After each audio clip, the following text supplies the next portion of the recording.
Friends, இன்றைக்கி சிறகடிக்காசை சீரியலில் மீனா எல்லாருக்கும் காப்பி கொண்டாந்து கொடுக்குறாங்க. அப்போ ரவி சுருதியும் வெளில வந்தோன்னே, என்ன 2 பேரும் இன்றைக்கி லேட்டாக இருந்துச்சு வந்துருக்கீங்க அப்படின்னு விஜய் ஆரம்பிக்கிறாங்க. இல்லை இன்றைக்கி நைட்டு அவர் தூங்கவே விடலவன் அப்படின்னு சொன்னோன்னே, என்னது தூங்கவே விடல அவன் சொல்கிறா பார்த்தீங்களா அப்படின்னு சொல்லி அண்ணாமலை சொன்னோன்னே, அவங்க எப்படியோ கூப்பிட்டு போகிறாங்க, உனக்கு என்ன விடுவே அப்படின்னோன்னே, சே அப்படின்னு நம்ம சொல்கிறது எதையுமே இந்த ஆள் கேட்க மாட்டேங்கிறாரு அப்படின்னு நினைக்கிறாங்க விஜயா. ஏம்மா இப்படி கட்டின புருஷனா இந்த காலத்து பிள்ளைங்க அவன் சொல்லுதுங்களே, கொஞ்ச நாள் அறிவுங்கிறது இருக்கா இல்லையா அப்படின்னா, ஏன் ஆண்டி இப்போ என்ன அதே மாதிரி பொண்டாட்டி அவங்களும் அவங்கவுங்கன்னு கூப்பிடணும்ல அப்படின்னு சொல்லி சொன்னால், ஏன் பேசாமல் இருக்க மாட்டியா விஜயா அப்படின்னு சொல்லி அண்ணாமலை அதட்டுறாரு. நம்ம தில்லாலங்கடி ரோகிணி அடுத்த திட்டத்தை ஆரம்பித்து இப்போ ஃபோனில் அது இந்த மலேசியா மாமா பேசுகிற மாதிரி வீடியோ கால் பண்ணி எடுத்துகிட்டு ஹாலுக்கு வந்தோடனே எல்லாரும் ஆச்சரியமா, ஐயோ மலேசியா மாமாவா அப்படின்னு சொல்லி ஆளாளுக்கு வாங்கி பேசுகிறாங்க. பேசினோன்னே முத்து வாங்கி பேசிட்டு, நீங்கள் எங்கேருந்து பேசுகிறீங்க, உங்கள் அட்ரஸ் சொல்லுங்கள் துபாயில் அப்படின்னு சொல்லி சொன்னோன்னே, துபாயிலலாம் அட்ரஸ் தெரியாதுப்பா எனக்கு, அரபியில் பேசுகிறாங்க அப்படின்னு சொல்லி சொன்னோன்னே, நீங்கள் மலேசியாவிலேருந்து எப்போ துபாய் போனீங்க, அதுவே பெரிய சந்தேகமாக இருக்கே அப்படின்னு சொன்னோன்னே, ஆமாம்மா நான் துபாய் எப்போயோ போயிட்டேன், இங்கே எனக்கு செட் ஆகலை மலேசியாவில், அதனால தான் அப்படின்னு சொல்லி சொல்கிறாரு.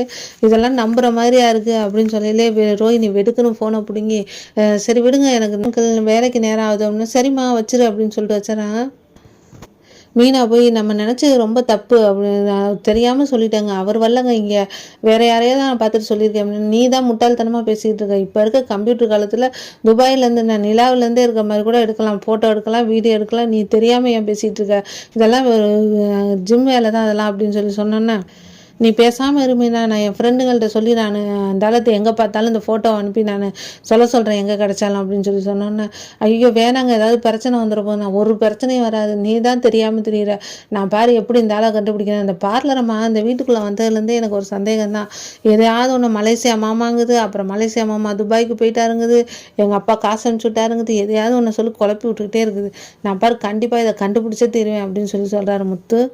ரோஹிணி போய் வித்யாகிட்ட, எப்பா ஒரு வழியாக இன்றைக்கி சமாளிச்சுட்டேன்டி அப்படின்னு, இதே மாதிரி எத்தனை நாளைக்கிட்ட நீ சமாளிப்ப அப்படின்னு சொல்லி வித்யா திட்டினோன்னே, நான் கொஞ்ச நாள் தான், நான் மனோஜுக்கு எனக்கும் ஒரு ரத்த சம்பந்தம் வந்துருச்சுன்னா எந்த பிரச்சனையும் இல்லை, ஒரு குழந்தை நாங்கள் சீக்கிரம் நான் பெற்றுக்கணும், அப்போ தான் அவனுக்கு எனக்கு நெருக்கம் ரொம்ப அதிகமாகும், குழந்தை அவனுக்குன்னு ஒன்று உண்டாகணும் அப்படின்னு சொல்லி சொன்னோன்னே, இதெல்லாம் சரியாக வருமாடி ரோஹிணி வரும் அப்படின்னு சொல்கிறோன்னே, நான் ஒரு நாள் எனக்காக ஆரம்பிச்சிட்ட வாழ்க்கை இதை நான் இழக்கவே மாட்டேன் அப்படின்னு சொல்லி ரோஹிணி உறுதியாக சொல்லி நிற்கிறாங்க. அங்கே மொத்தம் ரோஹிணி ஆடுற ஆட்டத்தை முடிச்சு வைக்க போகிறது முத்துவா மீனாவான்னு தெரியல. இந்த மலேசியா மாமா முத்துக்கிட்ட மாட்டினாலும் மாட்டுவாங்க, பார்ப்போம்.